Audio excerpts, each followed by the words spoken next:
साथियों नमस्कार। आज नवीनतम ब्लूप्रिंट जारी हुआ है। ये जो नवीनतम ब्लूप्रिंट है इसके आधार पर ही अब प्रश्न पत्र आने की संभावना है। इसमें जैसा कि आप लोगों को पहले भी सूचित किया जा चुका है कि इसमें से कुछ अध्याय इस वर्ष हटा दिए गए हैं। केवल इसी वर्ष के लिए कुछ पाठ्यक्रम भी रिड्यूस किया गया है। तो जो नवीन ब्लूप्रिंट है काफ़ी विस्तृत दिशा निर्देश के साथ जारी हुआ है।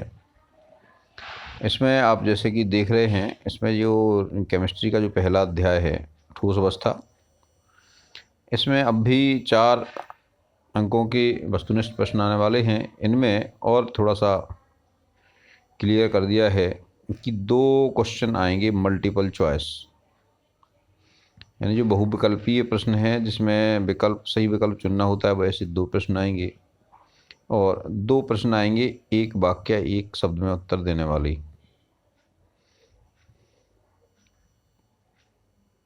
तो इसमें कोई ज़्यादा फेरबदल नहीं हुआ है। जो दूसरा अध्याय है सॉल्यूशन यानी बिलियन वाला, इसमें 5 अंक के प्रश्न आएंगे और इसमें वस्तुनिष्ठ में से तो एक भी प्रश्न नहीं आएगा। इसमें आएंगे एक प्रश्न आपका 2 अंकों का रहेगा और एक प्रश्न 3 अंकों का रहेगा। इस तरह से कुल इसमें 2 प्रश्न होंगे और कुल अंक होंगे इसके 5। तो इसमें भी कोई फेरबदल नहीं है। इसमें पहले भी बिल्कुल ऐसे ही था। अब आए तीसरे अध्याय पे विद्युत रसायन। तो इसमें भी 5 नंबर के प्रश्न आने वाले हैं और 5 नंबर का एक बड़ा प्रश्न आएगा। एक प्रश्न आएगा, वो भी 5 नंबर का आएगा और इसमें पहले भी ऐसे ही प्रश्न आते रहे हैं। तो इसमें भी कोई फेरबदल नहीं है। अब अध्याय 4 को देखें। अध्याय 4 यानी रासायनिक बलगत की। अब इसमें से 5 अंकों के प्रश्न आएंगे। पहले भी 5 अंक के प्रश्न आते थे। अब देखें इसमें क्या आएगा। आप यहाँ देख रहे हैं, रिक्त स्थान की पूर्ति वाले प्रश्नों में से एक प्रश्न आएगा रासायनिक बलगतिकी का और एक प्रश्न आएगा एक वाक्य में उत्तर देने का, यानी कुल 2 वस्तुनिष्ठ प्रश्न आएंगे इसमें से।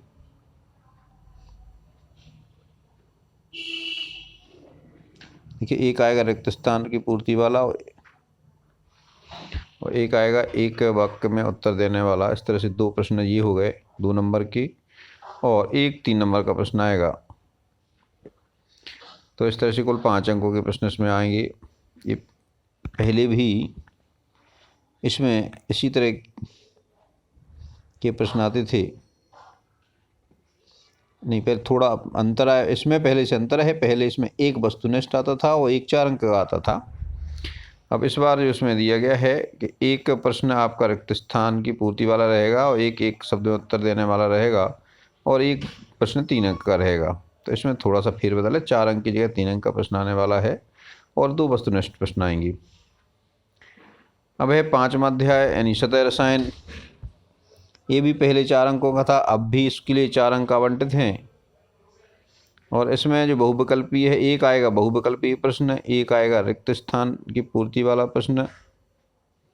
देखिए, एक बहुविकल्पीय प्रश्न आएगा इसमें से, देखिए ये है, एक आएगा रिक्त स्थान की पूर्ति वाला प्रश्न और एक आएगा 2 अंक का। इस तरह से कुल 4 अंक आवंटित है इसमें। और इसके जो पहले आता था, पहले इसमें 2 प्रश्न आपके वस्तुनिष्ठ आते थे और एक 2 नंबर का आता था। तो इसमें भी कोई फेरबदल नहीं है। अब इसमें देखिए अध्याय नंबर 6 जो था, कुछ धातुओं का निष्कर्षण और उनके प्रमुख यौगिकों का अध्ययन, ये इस बार परीक्षा में नहीं आएगा। ये प्रश्न हट गया है। ये पाठ है इसमें नहीं है, अभी परीक्षा में नहीं पूछा जाएगा। अब देखें 7 नंबर, जो 7वां अध्याय है पी ब्लॉक के तत्व। इसमें परिवर्तन हुआ है। इसमें से 8 नंबर के प्रश्न आएंगे। पहले भी 8 नंबर के आते थे। अब इन 8 नंबर के प्रश्नों में हम देखें तो एक तो आएगा रिक्त स्थान की पूर्ति वाला, और 2 आएंगे सही जोड़ी वाली, यानी इसमें 3 वस्तुनिष्ठ प्रश्न हो गए, 1 रिक्त स्थान वाला और 2 है सही जोड़ी वाली, और 1 प्रश्न आएगा आपका 5 अंक का। इस तरह से कुल 5 और 3 8 अंक, इसमें 8 अंक के प्रश्न आएंगे। और इसमें पहले भी ऐसा ही था, इसलिए इसमें भी कोई चेंज नहीं है। पहले भी इसमें 5 अंक का प्रश्न आता था एक, और 2 वस्तुनिष्ठ प्रश्न आते थे। अब हम देखें डी ब्लॉक और एफ ब्लॉक के तत्व।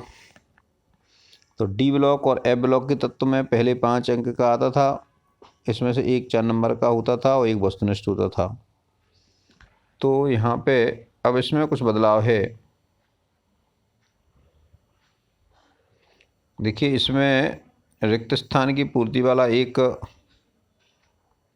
प्रश्न रहेगा और 1 सही जोड़ी रहेगा, सही जोड़ी में से आएगा। तो इस तरह से कुल 2 तो वस्तुनिष्ठ होगा इसमें, और 1 3 नंबर का हो गया। 1 3 नंबर का प्रश्न आएगा और 2 वस्तुनिष्ठ आएंगे। इस तरह से कुल 5 अंकों के प्रश्न इसमें से आने वाले हैं। इसमें थोड़ा सा बदलाव हो गया है, पहले इसमें 1 वस्तुनिष्ठ आता था और 1 4 अंक का आता था। अब ये यहाँ पे 4 अंक की जगह 1 3 अंक का प्रश्न आएगा और 2 वस्तुनिष्ठ आएंगे। अब अपन देखें औपसय शून्य रसायन। औपसय शून्य रसायन, इसमें अब 6 नंबर का के प्रश्न आने वाले हैं। पहले ये केवल 3 नंबर के प्रश्न आते थे इसमें से, और इसमें 1 आता था वस्तुनिष्ठ और 2 नंबर का एक छोटा प्रश्न आता था। अब इसमें बदलाव आ गया, इसमें अंक में वृद्धि हुई है। अब इसमें 6 अंक के प्रश्न आएंगे, और इसमें से आपके रिक्त स्थान की पूर्ति वाला 1 प्रश्न रहेगा और 1 वाक्य या 1 शब्द में उत्तर देने वाला भी 1 प्रश्न रहेगा। इस तरह से 2 तो इसमें वस्तुनिष्ठ प्रश्न रहेंगी और 2 प्रश्न 2 2 अंक के रहेंगी। यानी इसमें से पहले 3 का आता था, अब आएगा 6 अंकों का। तो 2 2 के 2 प्रश्न आएंगे, और इसमें 1 और ये 2 प्रश्न आपके वस्तुनिष्ठ आएंगे। इनमें से 1 रहेगा रिक्त स्थान की पूर्ति वाला और 1 रहेगा 1 शब्द वाला। तो अब यहाँ पे आप देखिए, आपका नामकरण और नाम से सूत्र में बदलना और कीलेट लिगेंड, एक आपधातु के यौगिक, इन छोटे छोटे प्रश्नों की संभावना बढ़ गई है। अब अध्याय 9 देखें। मैंने अध्याय कौन सा है जी? अध्याय 10 था पहले, अब 9वें नंबर पे आ गया हेलो एल्केन्स और हेलो एरीन्स। इसमें पहले 4 अंक का आता था, अब इसमें 1 अंक का इजाफा कर दिया गया है। अब इसमें से 5 अंक के प्रश्न आएंगे। अब इसमें 5 अंक के प्रश्नों में से सीधा सीधा एक 5 नंबर का प्रश्न आने वाला है। तो इसमें कोई बड़ा सा प्रश्न आएगा, तो इसमें हमें अपनी रणनीति बदलने की आवश्यकता है। पहले इसमें 4 अंक का प्रश्न आता था, अब थोड़ा और बड़ा प्रश्न आएगा, इसमें से 5 अंक का प्रश्न आएगा। अब एल्कोहल, फिनॉल और ईथर वाले अध्याय को देखें। तो पहले इसमें से 4 अंकों का आता था, अब भी 4 अंक, अब 7 अंक का आएगा, वरना इसमें भी 3 अंकों का इजाफा हुआ है। ये 3 अंकों में देखिए, पहले इसमें जो आते थे केवल 1 4 नंबर का प्रश्न आता था, जिसमें अंतर वगैरह पूछ लिए जाते थे। अब इसमें आपको 2 2 नंबर के 2 प्रश्न आने वाले हैं, और 1 प्रश्न 3 अंकों का आने वाला है। एल्कोहल, फिनॉल और ईथर वाले पाठ में से 2 2 अंक के 2 प्रश्न आएंगे और 1 प्रश्न आएगा 3 अंक का। तो अब इसमें आपके एल्कोहल, फिनॉल में अंतर वाले भी आ सकते हैं, साथ साथ उनकी नामकरण भी पूछे जा सकते हैं, एक कोई नेमिंग रिएक्शंस भी पूछी जा सकती हैं 2 नंबर में। और जो एल्डिहाइड, कीटोन और कार्बोक्सिलिक अम्ल वाला पार्ट है, ये पहले भी 4 नंबर का आता था, अब भी 4 नंबर का आने वाला है। पहले इसमें 4 नंबर का 1 प्रश्न आता था, अब इसमें से 2 2 नंबर के 2 प्रश्न आने वाले हैं। अब इसमें से 2 2 नंबर के 2 प्रश्न आएंगे। तो पहले जो बड़ा प्रश्न आता था, अब उसमें छोटे छोटे 2 प्रश्न आएंगे। और अगले अध्याय में देखिए आप नाइट्रोजन युक्त कार्बनिक यौगिक यानी एमीन वाले पाठ में से 6 अंकों का आएगा। पहले इसमें 4 अंकों का आता था, तो इसमें भी 2 अंकों की वृद्धि हुई है। और इसमें अब एक तो आएगा मल्टीपल चॉइस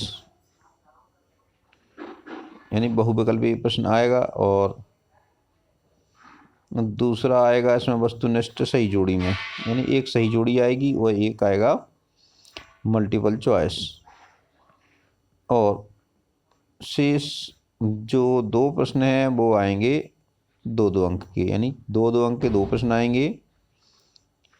तो ये कुल 4 अंक हो गए, और 1-1 अंक के 2 प्रश्न आएंगे, तो ये होगा कुल 6 अंक। इस तरह से इसका वेटेज भी बढ़ गया है, इसलिए ये भी ज़्यादा महत्वपूर्ण हो गया है अब। और जो जैव अणु वाला अध्याय है, इसमें पहले 4 अंक का आता था, अब ये 6 अंक का आएगा इसमें से। और इसमें भी आपको थोड़ा और अधिक अध्ययन करने की आवश्यकता है। इसमें एक तो मल्टीपल चॉइस आएगा, यानी एक बहुविकल्पी प्रश्न होगा, और एक का आपका सही जोड़ी में से आएगा, और एक प्रश्न आएगा एक वाक्य में उत्तर देने का। इस तरह से कुल 3 प्रश्न तो आपके आएंगे वस्तुनिष्ठ, और एक प्रश्न 3 नंबर का आएगा। तो इस तरह से इसमें भी आपको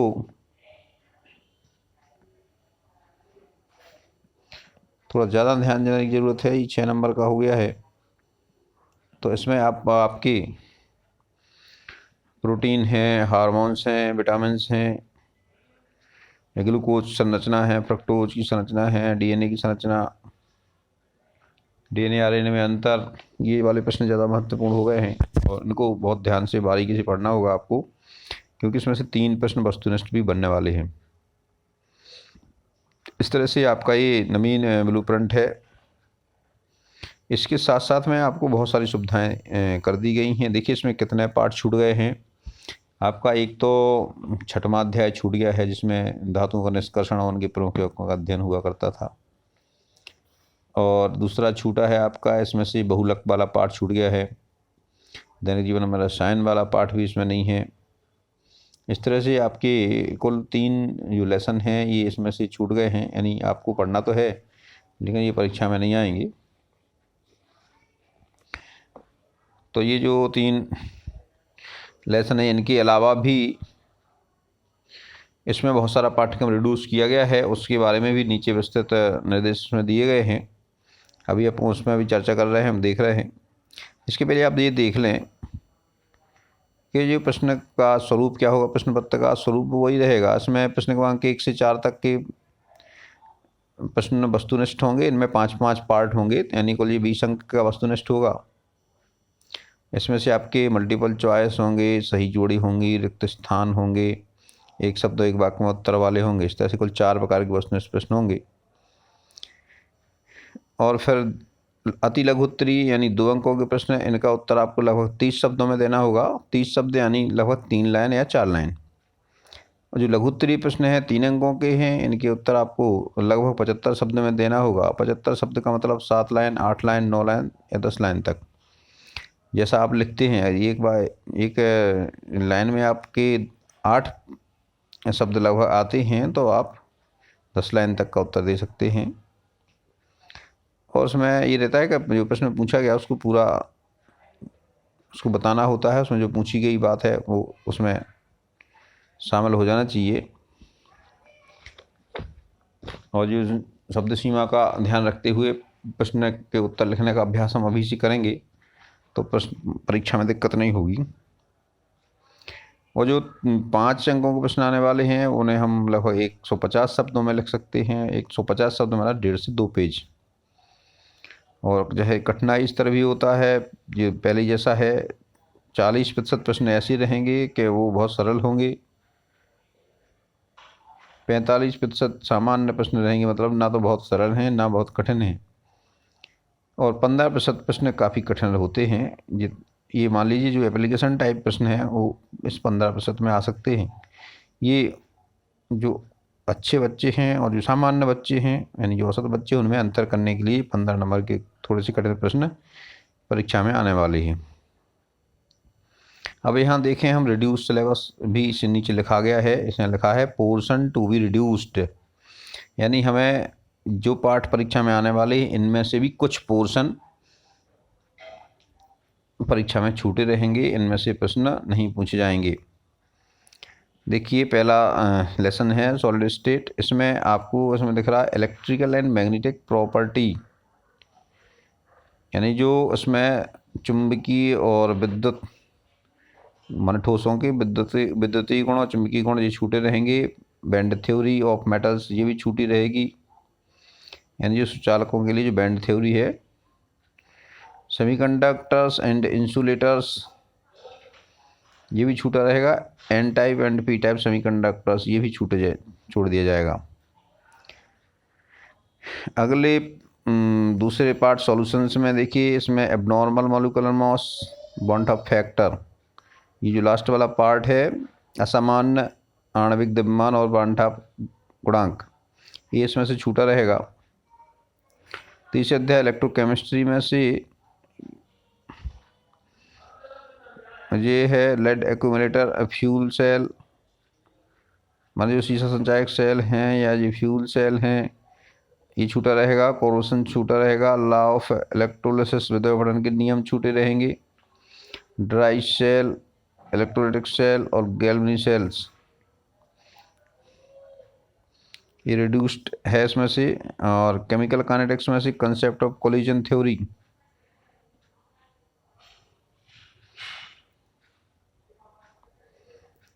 और ये मैथमेटिकल ट्रीटमेंट, इसमें जो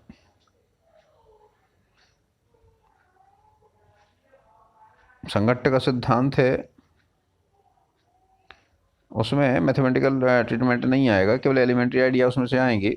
और एक्टिवेशन एनर्जी यानी सक्रियण ऊर्जा और आर्हेनियस इक्वेशन ये भी छोड़ दिया जाएगा इसमें से। सरफेस केमिस्ट्री में से देखें तो जो इमल्सन है, टाइप ऑफ इमल्सन, कैटालिसिस और homogeneous and heterogeneous activity and selectivity of solid catalysis, enzyme catalysis, इन सबको छोड़ दिया गया है, ये रिड्यूस इसको कर दिया गया है। और देखिए जो छठवां अध्याय है वो एंटायर यूनिट यानी पूरा यूनिट छोड़ दिया ही है, छठवां अध्याय पूरा छोड़ दिया गया है, इसमें से कुछ नहीं आएगा। सातवें अध्याय में से छोड़ा गया है preparation and properties of phosphine, यानी फॉस्फीन माने फॉस्फीन का निर्माण और उसके गुण, सल्फ्यूरिक अम्ल के निर्माण की औद्योगिक विधि, और manufacture of oxide of nitrogen, phosphorus, इनके एलोट्रोपिक फॉर्म है, जो फॉस्फोरस के वो एलोट्रॉप्स हैं, अपर रूप हैं, उनको छोड़ दिया गया है। इनके कंपाउंड्स ऑफ फॉस्फोरस भी छोड़ दिए गए हैं। Preparation and properties of halides, इनको भी छोड़ दिया गया है। इनके ऑक्सी एसिड्स भी छोड़ दिए गए हैं। इनमें से केवल एलिमेंट्री आइडिया आएंगी। और डी ब्लॉक और एफ ब्लॉक के तत्वों में छोड़ा गया है chemical reactivity of lanthanide actinide, यानी इनकी जो रासायनिक सक्रियता है लेंथेनाइड एक्टिनाइड की, उसको छोड़ दिया गया है। इलेक्ट्रॉन कॉन्फ़िगरेशन छोड़ दिया गया है। Oxidation state and comparison with lanthanide, इसको छोड़ दिया गया है। Preparation and properties of KMnO4 and K2Cr2O7, इनको छोड़ दिया गया है। कोऑर्डिनेशन कंपाउंड में आपका इसमें छूटा है स्ट्रक्चर एंड स्टीरियो आइसोमेरिज में, इनका जो विन्यास है और इनकी जो ज्यामितीय समावयवता है इसको छोड़ दिया गया है। इम्पोर्टेंस ऑफ कोऑर्डिनेशन कंपाउंड से भी छोड़ दिया गया है। इसमें जो क्वांटिटेटिव एनालिसिस है, extraction of metals and biological system, ये भी छोड़ दिया गया है। हमारे इसमें जो जैव तंत्र में कोऑर्डिनेशन कंपाउंड की जो भूमिका है बाद में है वो भी छोड़ दिया गया है, और इनका महत्व भी छोड़ दिया गया है क्वालिटेटिव एनालिसिस में। और ये तत्वों के निष्कर्षण में इनका जो महत्व है वो सब छोड़ दिए गए हैं। आप हेलो एल्केन और हेलो एरीन्स वाले पार्ट में से इनके uses and environmental effect of dichloromethane छोड़ दिए गए हैं। ट्राइक्लोरोमेथेन का भी छोड़ा गया है और टेट्राक्लोरोमेथेन, आइडोफॉर्म, फेरॉन्स, डीडीटी इनको छोड़ दिया गया है। अब इसमें देखिए अल्कोहल, फिनॉल और ईथर में इनके uses with special reference of methanol and ethanol को छोड़ दिया गया है। इनके उपयोगों को उसमें छोड़ दिया है। Aldehyde, ketone and carboxylic acid में से कुछ नहीं छोड़ा गया है, पूरा पूरा एंटायर पूरा पार्ट आएगा इसमें से। एमीन्स में डायोजेनियम साल्ट, उसका निर्माण, प्रिपरेशन और chemical reaction and importance of synthetic organic chemistry, यानी जो डायोजेनियम साल्ट है इसका जो निर्माण और रासायनिक क्रियाएं तथा उसका ऑर्गेनिक केमिस्ट्री में जो संश्लेषित ऑर्गेनिक केमिस्ट्री है उसमें जो उसका महत्व वो छोड़ दिया गया है। बायोमोलिक्यूल्स यानी जैवाणु वाले पार्ट में से भी ओलिगोसैकेराइड्स जैसे सुक्रोज, लैक्टोज, माल्टोज और पॉलीसैकेराइड जैसे स्टार्च, सेलुलोज, ग्लाइकोल इनको छोड़ दिया गया है। इनका इम्पोर्टेंस ऑफ कार्बोहाइड्रेट भी छोड़ दिया गया है। विटामिन के क्लासिफिकेशन और फंक्शन ऑफ एंजाइम ये भी छोड़ दिए गए हैं। Hormones, elementary idea include structure, इनके माने स्ट्रक्चर को छोड़ करके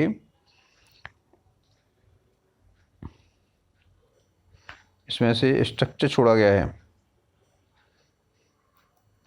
और इनके जो माने जो sucrose, lactose, maltose, starch, cellulose, glycol इनका जो महत्व है ये छोड़ दिया गया है। विटामिन को भी इसमें से छोड़ दिया गया है। एंजाइम, हार्मोन्स इनमें से केवल एलिमेंट्री आइडिया आएगा, स्ट्रक्चर नहीं पूछा जाएगा, यानी इसके उपयोग वगैरह आपको पढ़ना है। और जो पॉलीमर है पूरा पार्ट छोड़ दिया गया है। और इसमें से केमिस्ट्री एंड डेली लाइफ है, इसका भी पूरा पार्ट छोड़ दिया गया है। इस तरह से अब इसमें से काफ़ी कुछ सिलेबस कम हो गया है, फिर भी इसको और ध्यान से देखने की ज़रूरत है। अब जैसे ही आपका प्रश्न बैंक आता है तो प्रश्न बैंक से भी पूरा आइडिया हमें लग जाएगा, इसलिए अभी आपको प्रश्न बैंक भी बहुत ध्यान से देखना है। उसमें जो जो प्रश्न है उसमें से ही पेपर बनने की पूरी संभावना है। इसमें प्रैक्टिकल का भी कुछ दिया गया है इसमें, और ये